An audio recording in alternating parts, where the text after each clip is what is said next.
Dear students, welcome to the course Science of Consciousness in Ancient India, and this is lecture 9. In this lecture, I am going to summarize whatever I have taught till now in unit 1, because unit 1 is complete. So, we are just going to see what is the overall understanding about the IKS, Indian Knowledge Systems. So, here you can see I have summarized a few of the characteristics of Indian Knowledge System. Okay. And first is aparusheyatva. Aparusheyatva means a trend of not being related with the individual time, space, etc. You can see I have explained in detail in the lectures that the Vedas are not the copyright material of any person, and that is why they are not having any particular authorship. Clear? And because it is a kind of collection of knowledge that is perceived by different people. Different people means who have directly seen something in the form of mantras. That is why Rishaya mantra drishtara, and whatever is being achieved after perceiving directly, then that is being compiled and presented in the form of Vedas. So, it is a knowledge which is not related with the individual, and that is why nobody claims ever that this is only mine and you are not worthy to possess it. Clear? समझ में आई बात? ऐसा कभी किसी ने नहीं कहा. Those rishis who have perceived it, they have never said like that. उन्होंने जब खुद देखा है, उन्होंने खुद नहीं वो चीज़ कही, तो हम कौन होते हैं बाद में इस चीज़ को एडल्टरेट करके प्रोपोगेट करने वाले कि ये उनका कॉपीराइट है या मेरा कॉपीराइट है. So the problem is with the current understanding that you copy and paste a lot of things from the different people. You quote different things from the references of a lot of people, but still when you get it published, you put your name inside it. जब सब कुछ दूसरों का ही उठा के रखा है तो अपना क्या नाम दे रहे हो उसमें? क्यों? क्योंकि there are few instances where you have either refuted something और you have accepted something. So you can be a part of that tradition where refuting and accepting is a normal tradition, normal process of bringing out the truth. But you can not make it like everything is my own, इसमें जो कुछ है सब मेरा है, ऐसा claim नहीं कर सकते आप. But right now, whatever policies, whatever standards we are practicing, they are not having this kind of clear understanding about the authorship and copyright, about the knowledge. Information can possess authority for which you pay. Remember this fact. जब भी आप किसी चीज़ के लिए बहुत भारी कीमत चुका रहे होंगे, वो केवल आपको सूचना देगी. Information can only be received after payment, after monetary payments.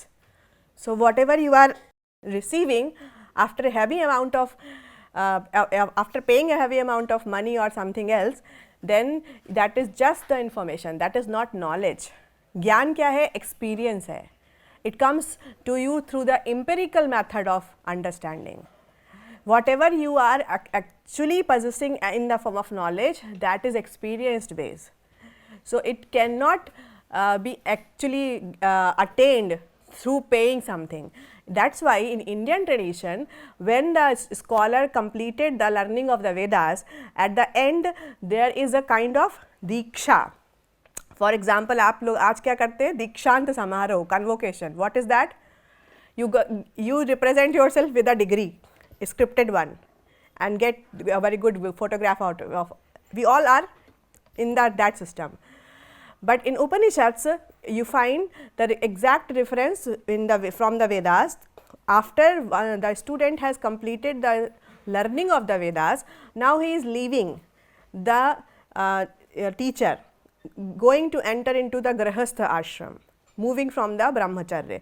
So, what kind of teaching is being given to the student by the Guru? पहली चीज़ कहते हैं वो कि मातृदेवो भव, पितृदेवो भव, आचार्य देवो भव. इस प्रकार से बहुत सारी चीज़ें बताते हैं कि क्या क्या चीज़ें ऐसी हैं जिनका आपको पूरी लाइफ रेस्पेक्ट करना है. So there are few things which are suppose to be respected throughout your life till your death. So first of all that para is there in Upanishads. Second he says whatever you possess, you can give to your guru as a return or as a payment of something or as a gratitude of yourself in your individual capacity.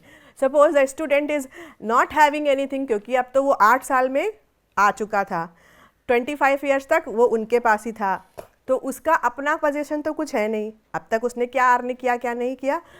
So inside of that period from 8 to 25, if the student has gathered a lot of things like cooking food, बहुत सारी चीज़ें करनी पड़ी होंगी ना गुरुकुल में, खुद से करनी पड़ी थी. आज क्या है, you are claiming that you are not getting good food in the mess. आप खुद बनाते हैं? नहीं बनाते हैं.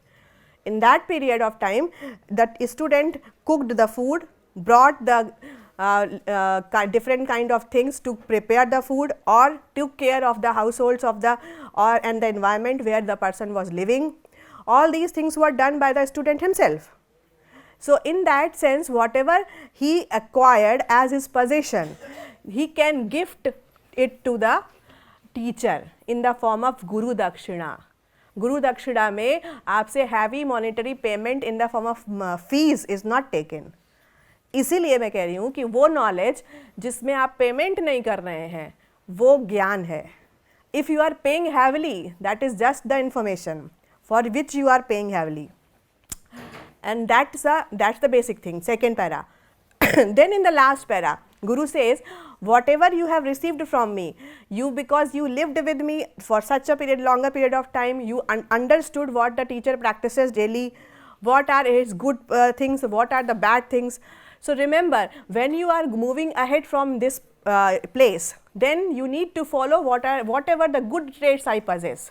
You need to avoid the bad traits which I possess, because as an individual, as a human being, I am also having both the energies, negatives and positives. You are advised to follow only the positives. This is the last para. So in the 3 paras of the Diksha comes to the conclusion. This is the Dikshant Samaroh, जब हमारा tradition से पढ़ाई हो रही थी. So ये the concept of aparusheya means the knowledge is freely available.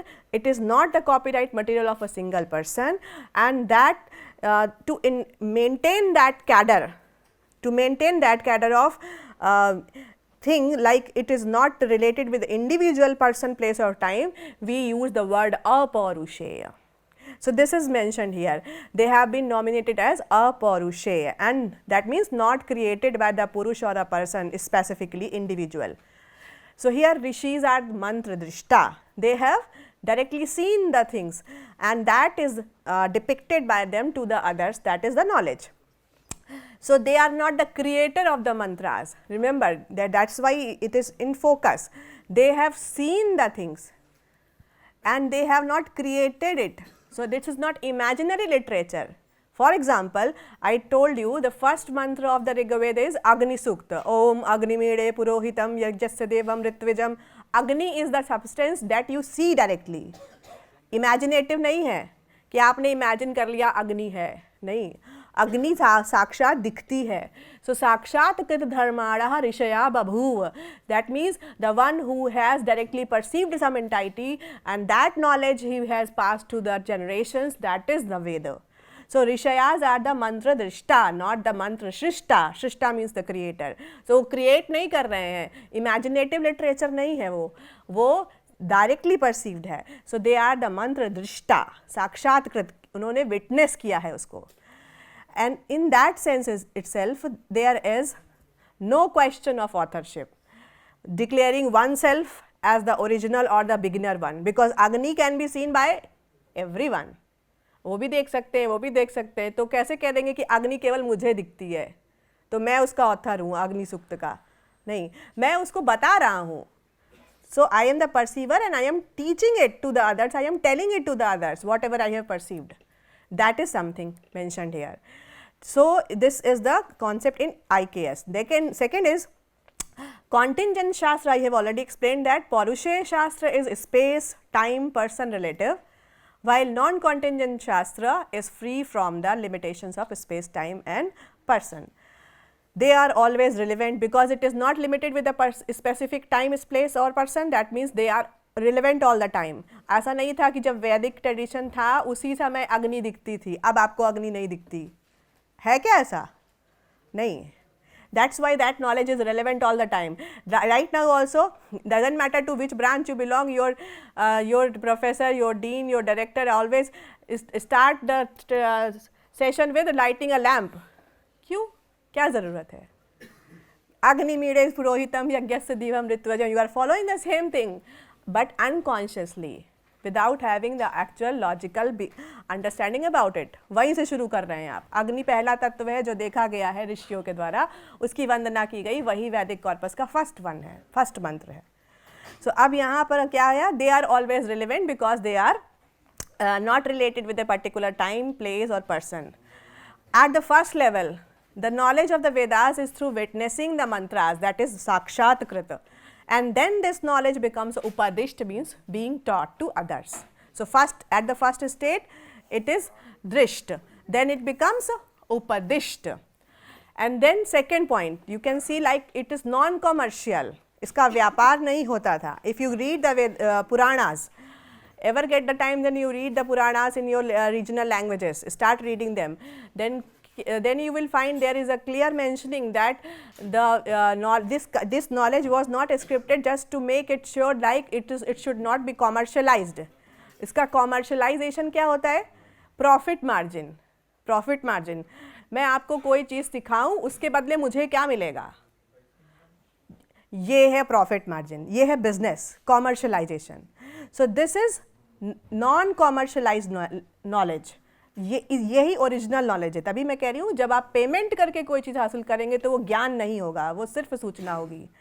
ज्ञान empirical है, एक्सपीरियंस्ड बेस है। You have to feel it, you have to experience it and then you master it. The knowledge in totality is free and non measurable. Thus, any attempt of presenting it again and again will only provide a way of sharing it whenever it is forgotten. जब भी इसको भूल जाएंगे तो हम इसको दोबारा present कर सकते हैं. But it never becomes the subjective or copyright material of any person. This is the view of our Indian intellectual tradition and is clearly visible in IKS all the systems. That's why they were orally dictated, orally disseminated. Vad Parampara. Third is the process of bringing out the truth by discourse, mutual discourse. The way of discourse in Indian knowledge systems to conclude and establish the doctrine is based on Vad Parampara. Vad means argumentation or disputation. So Vad literally means the argumentation or disputation, a kind of mutual debate where way of analyzing different aspects is done by presenting a prima facie and then a rejoinder. What is prima facie? Right now also in the law, in the court, what we do? The same process of argumentation happens. First we present some prima facie, purva paksha. Then we present rejoinder, uttar paksha. What is prima facie? The one who has applied for something. The person would, that side or that party would present one's own side. That is prima facie, purva paksha. मेरा ये पक्ष है. In the answer of that, or when I am going to refute that or disagree with that, then I would present my rejoinder, uttar paksha. This is the Vad Parampara, method of disputation or argumentation, and we bring out the truth in all the systems, especially in Indian knowledge tradition, by mutual debate. That means presenting the purva paksha and then presenting the uttar paksha. For example, I will elaborate it because once you see any text like Mahabhashya of Patanjali or any other text like Kautilya Arthashastram. Kautilya का अर्थशास्त्र क्या है? It's not a single book, वो कोई उनकी एक single किताब नहीं है. That is a encyclopedic compendium of 15 अर्थशास्त्रास which are already available to him from the previous teachers, from the previous acharyas. So he is mentioning the opinion of all the previous scholars, then he is putting his side or his opinion. So if he is in agreement with the opinions of the previous ones, he is not refuting that, and he is just mentioning that this acharya is having this opinion, this acharya is having this opinion, and at the end he says like mama matam or Kautiliyam, means this is my opinion. once he is refuting or is in disagreement with the previous opinions, then he quote the previous one and present his paksha or his view in the form of rejoinder, that this should not be valid all the time. Here are the clause which are exceptional to that, and on the basis of these logics, my opinion is like that, it should not be accepted. So, once you are in disagreement with something, to refute something, you present a rejoinder, that becomes उत्तर पक्ष. There is a difference. अगर किसी चीज़ के साथ आप agreement में हैं तो वो rejoinder नहीं है, ध्यान रखना है. Whenever you are going to write a thesis in future, बहुत सारे स्टूडेंट्स रिसर्च में जाएंगे. So once you are you are a researcher, you are trying to put few of the opinions in your thesis and you are in agreement with that. That is not prima facie or rejoinder. वो तो आप acceptance दे रहे हैं उनको. You are just quoting them to prove your own statement. But if you are putting something and then you are putting the logics to refute it, to be in disagreement with that, and on behalf of logical analysis, you present your side as the second part, that is rejoinder. So that is prima facie and rejoinder, and the same thing happens in the court. जब हम दो पक्ष आपस में किसी चीज़ पर dispute कर रहे होते हैं तो एक पक्ष दूसरे पक्ष की बात को खारिज करता है, ख़त्म करता है, निगेट करता है. क्लियर? सो ये है आपका prima facie and rejoinder, and this is the method of argumentation और डिस्प्यूटेशन, वाद परंपरा. So full of the IKS is based on the वाद परंपरा. देन डोमिनेंसी ऑफ जिज्ञासा. जिज्ञासा मीन्स क्यूरियोसिटी. जिज्ञासा शब्द ऐसे लिखा जाएगा, जिज्ञासा, and in Devanagari it would be like जिज्ञासा और जिज्ञासा. इफ यू करेक्ट प्रोनाउंसिएशन में जाएंगे इट इज जिज्ञासा because of the variation of the mother tongues. In the northern part we use like जिज्ञासा, गा यूज करते हैं, but the original pronunciation would be जिज्ञासा बिकॉज द ज्या इज फॉर्म्ड बाय ज एंड या. So jigyasa is the original word, original pronunciation. Dominancy of jigyasa means a trend of curiosity free from the prejudices is found in IKS, and that is responsible to begin the discourse in the class. Now you need to very careful here.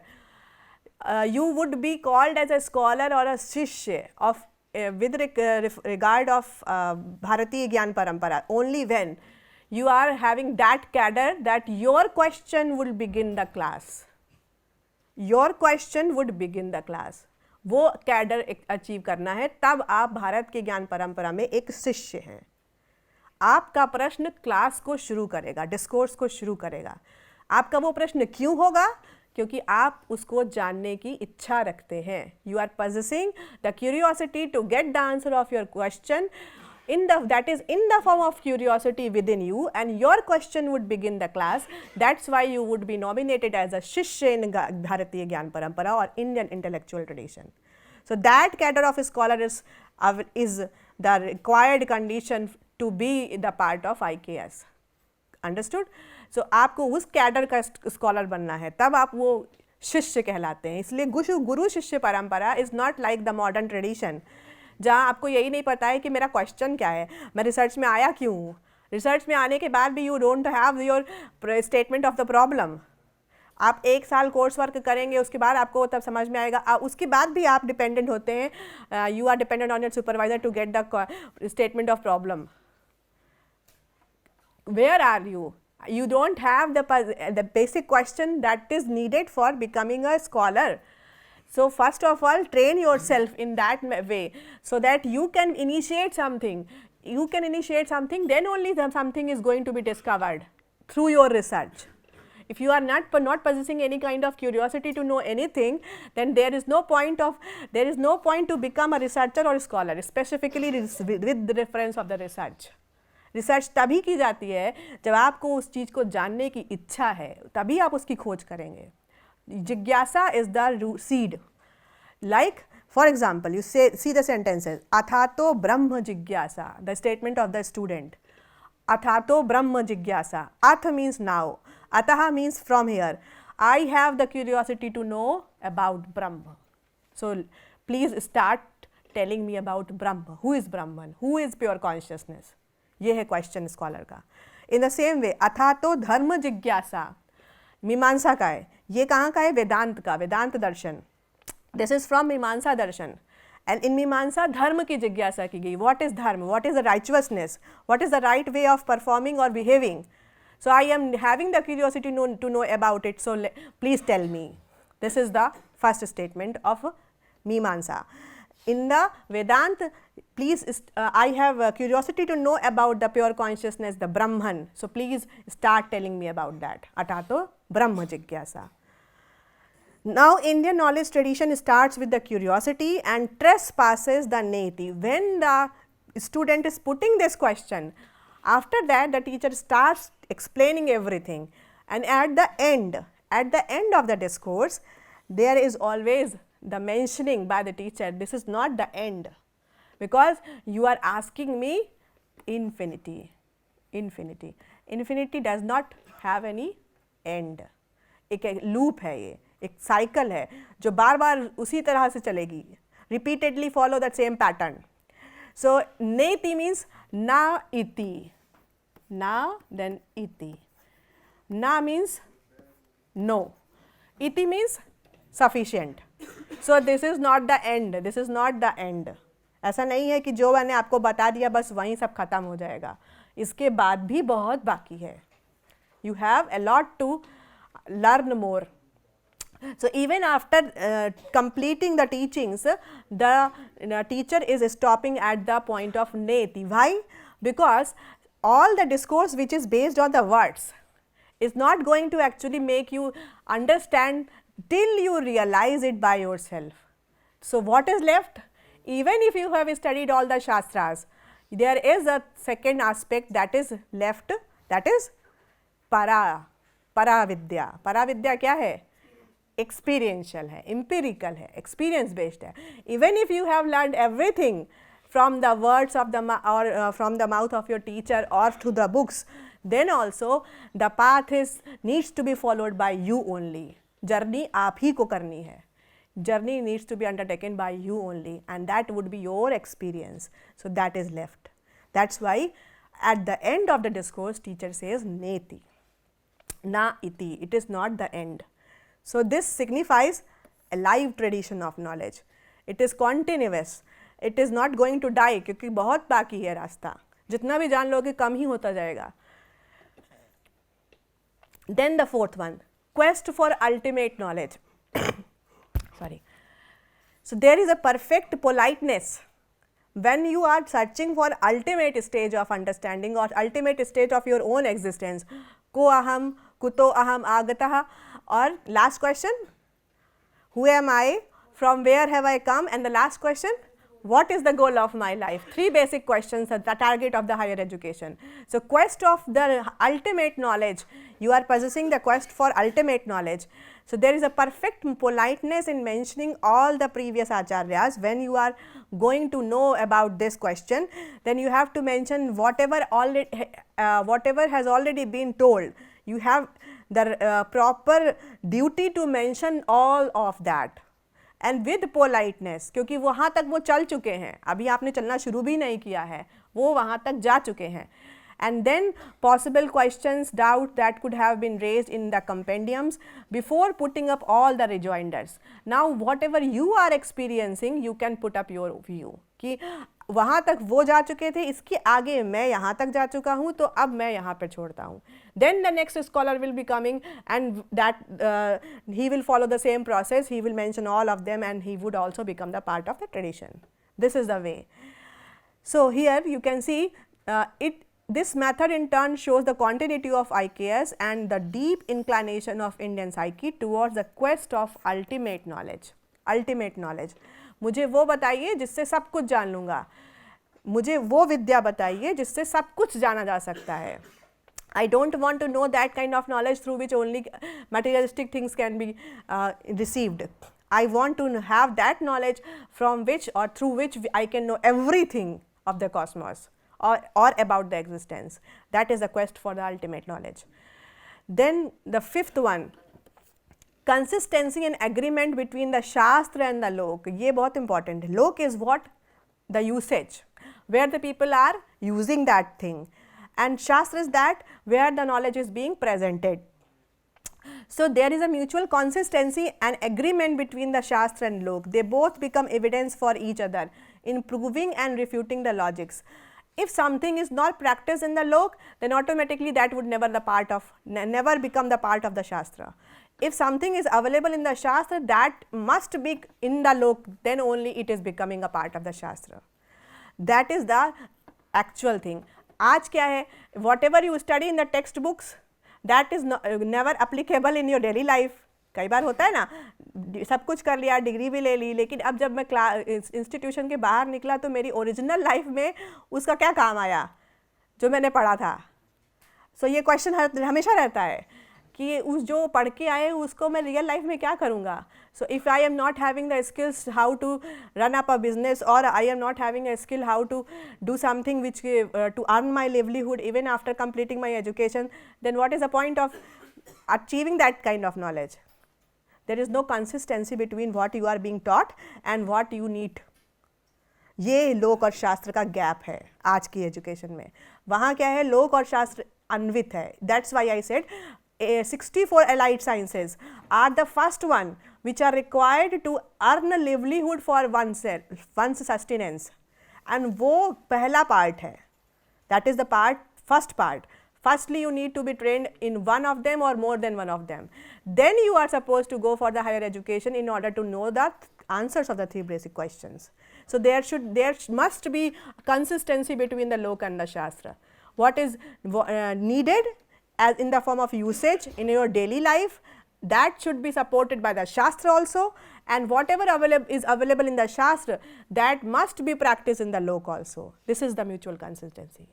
जब तक ये नहीं आएगी तब तक कोई education बेकार है, कोई फ़ायदा नहीं है, उसका लाभ नहीं है, वो गैप ही रहेगा.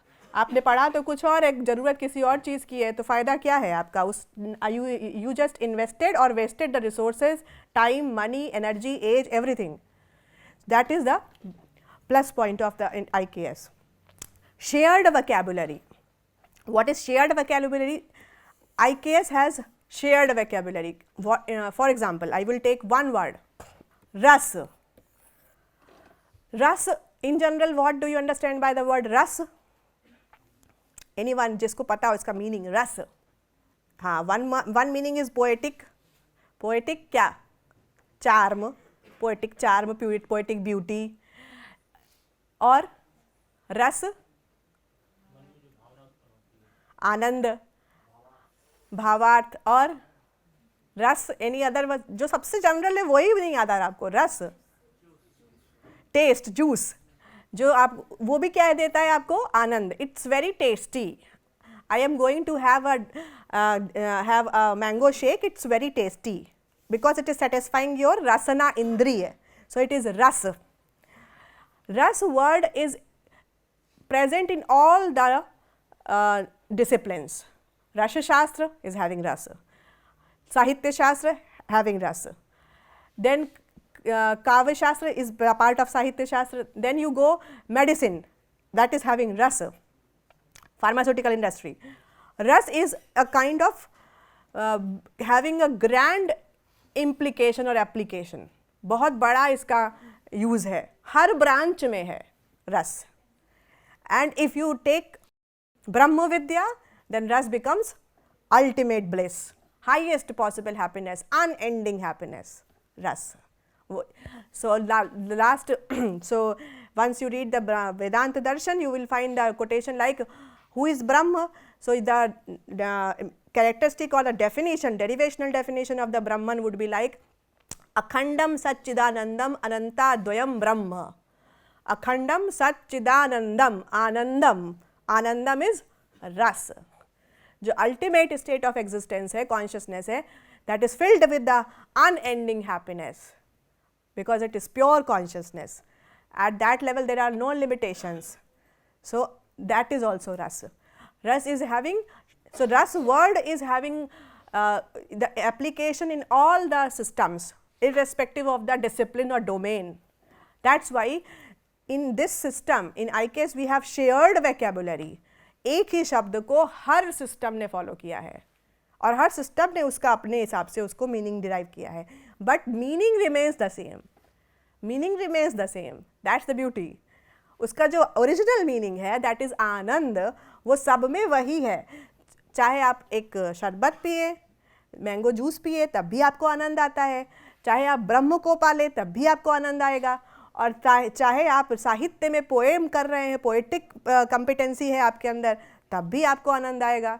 सो the original meaning of the word remains intact और as it is, but it is shared in all the disciplines. That is a very important speciality of the IKS. It has having shared vocabulary. Then devoid of the vertical evaluation. Vertical evaluation क्या होता है? When you say like first and last, this is the topper and this is the failed person, this is the vertical evaluation. इसके basis पे हम बहुतों को encourage कर देते हैं, बहुतों को discourage कर देते हैं। ये क्या है? वर्टिकल इवैल्यूएशन है। these systems are devoid of vertical evaluation, creating superiority and inferiority. ये नहीं करते हैं यहाँ। All the systems possess equal weightage and importance. That's why I said first of all the 64 or more than 64 allied sciences are being trained. The students are being trained in those things.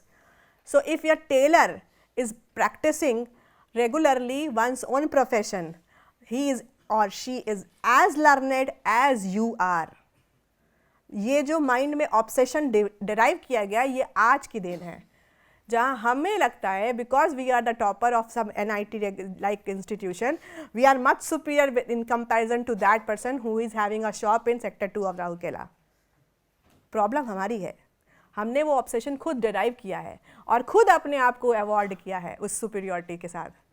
So the evaluation system that is right now in debate, बहुत चीज़ें चल रही हैं। The method of evaluation of each and every individual cannot be have an equal vertical scale of evaluation. इस तरह की scale fit नहीं होती है। If you are able to master सूत्र कीड़ा, if you are able to master any like Madi Rag Akar Gyan, or you are having an natural inclination in any of the 64 allied sciences, you are as sufficient to live or to be in existence as the one who has mastered the Brahma after attaining higher education, that is Chidatma. ऐसा नहीं है कि आप में उसमें करेंगे तो आपको ब्रह्म नहीं मिलेगा और भगवान कहेंगे आपकी एप्लीकेशन एक्सेप्ट नहीं होगी, और ऐसा नहीं है कि आप टेलर हैं या आपको सूत्र कीड़ा आती है। सूत्र कीड़ा समझ में आया था? व्हाट इज सूत्र कीड़ा? Anyone who has seen the play of कठपुतली, in that we make strings of the thread and we roll our fingers between the threads, then by the using our fingers we move the small dolls. That is the play of Kathaputli, that is Sutra Krida, playing with the strings, and through the strings itself you are showing the to the audience a kind of drama with the help of so many dolls. That is the play. Even if you are doing that, you are skilled in that, then also you are as sufficient to attain the Brahma as the person who has acquired the higher education. Clear? So there is no vertical evaluation. ये vertical evaluation ही responsible है कि आज बच्चे बहुत depression में जाकर discourage हो जाते हैं और you don't understand the value of your life. Then convergence at the non difference और unified state, non difference, they tend to surpass the state of appearance of difference. Right now each and every student is different IQ, different color, different languages, different ahar etc, but differences को surpass कर देना, all are the manifestations of the same consciousness. This is the convergence at the unified state or non-difference, the state of non-difference. So all types of possible differences like swagat, swajatiya, vijatiya. Swagat means differences within, like within myself I am having different organs, kidney, lungs, liver, they all are different. This is swagat difference. Swajati, within the human beings also we all are different. Then vijati also, we are different from the animals, birds etc. This is that kind of difference. So surpassing the difference and converging oneself at the non-different state, that is the unified consciousness. All are the appearance of the same consciousness. That's the understanding of IKS. So, here automatically there is a leaning to the quest of unified ultimate. Unified ultimate की तरफ आप अपने आप झुक जाएंगे कि सब में एक ही चेतना है, तो मुझे वही जाननी चाहिए ना, डिफरेंसेस में क्यों फंसना है. So that means you are surpassing the differences. Then the ninth one, movement from visible to invisible. This tradition considers the expansion of one's own existence from all the visible aspects to whatever is invisible. Whatever is invisible. Right now there are so many things which are not visible to us because of the limitations of our senses. So, we have to trespass the limitations of what is directly visible. So, we need to expand the range of our senses, range of our perception. दूर से सुनने की क्षमता, दूर से देखने की क्षमता, ये क्या है? These are the ऐश्वर्य और विभूति और the powers of the yoga. So, once you enhance your potential, automatically the range of the instrument of cognition gets enhanced, magnified, and that is the way to move from the finiteness to infiniteness, from limitations to non-limitations, or from whatever is visible with the normal range of the senses to the whatever is not visible through the normal range of senses. This is the expansion of oneself.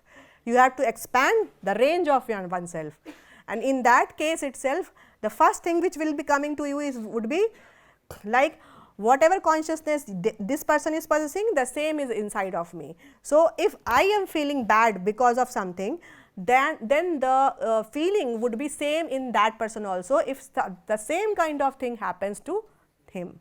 So, automatically you would immediately relate yourself with the pain and pleasure of the others. First stage, जब आप अपनी limitations को expand करेंगे, तो आपको लगेगा सबका दुख एक ही है, ये भी उसी तरह दुखी है, मैं भी वैसे ही दुखी हूँ. So, if you are you are feeling happy like somebody gave you a gift on your birthday or celebrated a kind of your birthday with a surprise, then you would feel like, this time he is having the birthday, I should also arrange this kind of thing. उसको भी अच्छा लगेगा. Automatically you would feel the sameness of the feelings, experiences. This is the first stage when you are going to expand yourself, and at the end when you become able to relate with yourself with the pains and pleasures of everyone, every entity, birds, animals, everything, then you will feel everything is just my own manifestation. So, अगर किसी चीज़ से मुझे बुरा लगेगा तो उसे भी बुरा लगेगा. So, let not do that. In the same way, if I am feeling happy, the same thing would be making others happy. So, let's do that. That would be the level of expansion. This is something which is intended here. Then the the 10th one, empirical aspect, very much important. This system has an empirical aspect. Sorry, empirical means experiential, when we experience that thing. So, the realized knowledge is the ultimate level of knowledge, and experience is the ultimate evidence in the knowledge process. IKS accepts that every organism undergoes a biological journey of life and death, and simultaneously the journey of the self is also undergoing. So, the journey of appearance and disappearance of energy continues. We all are in a cycle. So, energy appears and disappears, takes another form. That is the only principle which we are being taught in the sciences, but that energy in the sciences, it is non-intelligible energy. But in IKS, they emphasize that no energy is non-intelligent. Each energy knows oneself, and that is the level of understanding which is still left behind in the current scenario of the sciences. That is anvikshaki. अभी उनका logic वहाँ पहुँचा नहीं है. ये empirical aspect है, experience based. Once you experience it, you will realize it. So, IKS, I have summarized these 10 which are very dominant characteristics of IKS. There can be a lot once you undergo the complete understanding of this course. At the end of the semester आपको लगेगा कुछ और चीज़ें भी आ सकती हैं. So, for this till this understanding we can conclude at the number of 10. Now, you can follow the questions. For example, one long question can be given to you in the examinations. If you are being asked like explain the specialities or peculiarities of the IKS.